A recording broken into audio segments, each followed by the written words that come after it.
Učimo se vse življenje. Učimo se na delovnem mestu, učimo se doma, učimo se kot brezposelni.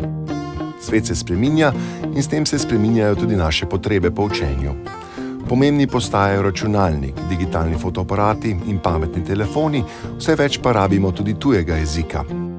Vse bolj si moramo pomagati in se povezovati, ob tem pa spoštovati drugačnost. Vsak dan tudi iščemo priložnosti, kako svoje znanje unovčiti. Sodobni svet postaja svet novega učenja odraslih. Ta nova znanja so zaobjeta v 8 temeljnih zmožnostih. Vsak mora obvladovati materni jezik. Brez tega se bomo težko znašli v sodobnem svetu. Tudi osnove tujega jezika nam rešijo marsikatero težavo v življenju, vsaj na počitnicah. Matematična kompetenca in osnovne kompetence v znanosti in tehnologiji govorijo o računanju in trendih v tehnologiji. Redko kdo lahko danes živi brez uporabe računalnika, to znanje zaobjema digitalna pismenost. Koristno je spoznati, kako se sami najlažje učimo. Povezovanje je tisto, kar nam prav tako marsikdaj olajša življenje, to so socialne in državljanske kompetence. Samoiniciativnost in podjetnost je v vsakem izmed nas, samo najti je potrebno lastno znanje, ki za nekoga pomeni rešitev. In še, temeljna zmožnost, kulturna zavest in izražanje zaobjema ustvarjalnost, umetnost in kulturo v najbolj splošnem smislu. Poglejmo si nekoliko pobliže temeljno zmožnost učenja. Učenje učenja pomeni, da smo se sposobni učiti in vztrajati pri učenju. Učenje ni samo branje knjig, ampak tudi pridobivanje znanja z področja novih tehnologij ali recimo kuhanja. Vsebina nas mora zanimati. Če zaupamo vase, se lažje naučimo novih stvari. Tako bomo v življenju uspešnejši. Obvladovanje lastnega učenja pomeni, da poznamo in razumemo načine, ki nam najbolj ustrezajo. Raje poslušate, berete ali gledate. Tudi iskanje odgovorov na takšna vprašanja je učenje učenja. Učenje obvladamo, kadar temeljito razmislimo o namenu in ciljih učenja in vztrajamo pri učenju dalj časa.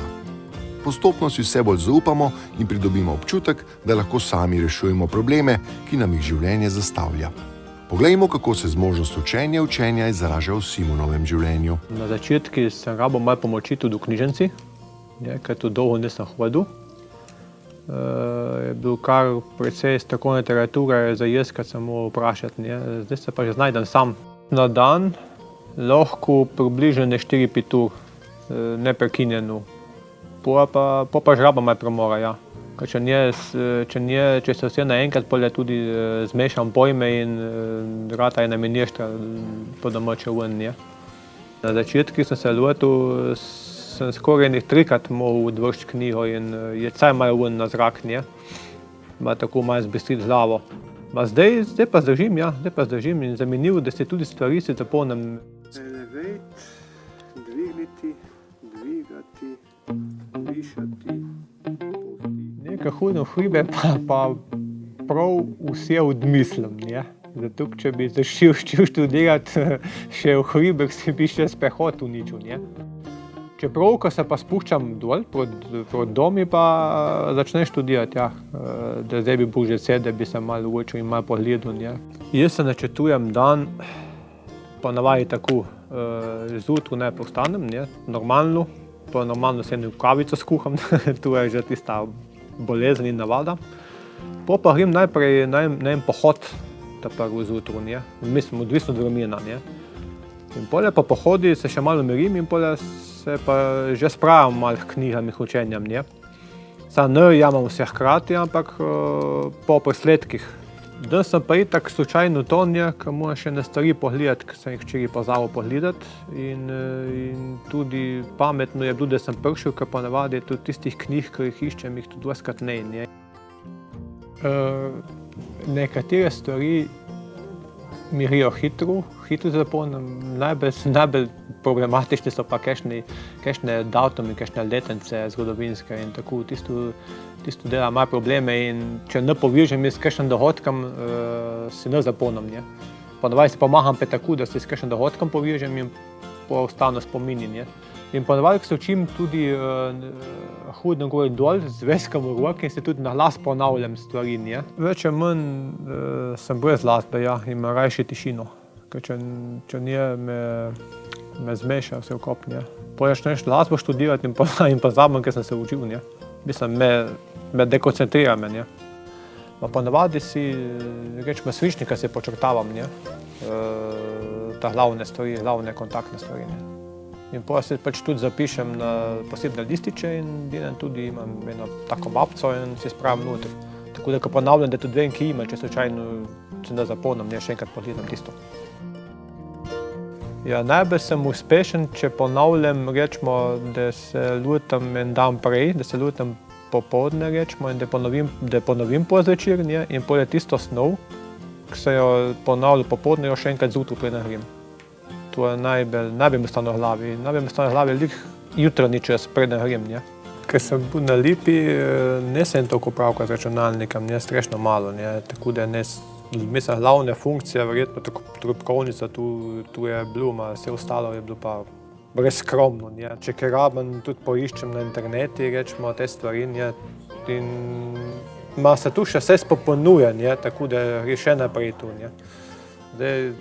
Zdaj trenutno zame zadosti, kar rabim, ne, zdaj drugo pa še pa šlo.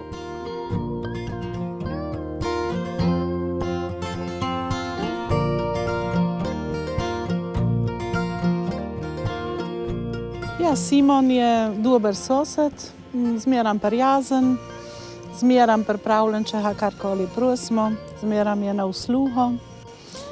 In tako, nimam nobenih problemov tle, se zmeram hvalim, da živim v krasni soseski, nikoli neč ne pojamra, zmeram je vesel, ogromno hodi, 2krat na dan na goro, jaz ga vidim samo, ko pride, pravim, živijo Simon, kako si že prišel s pohoda.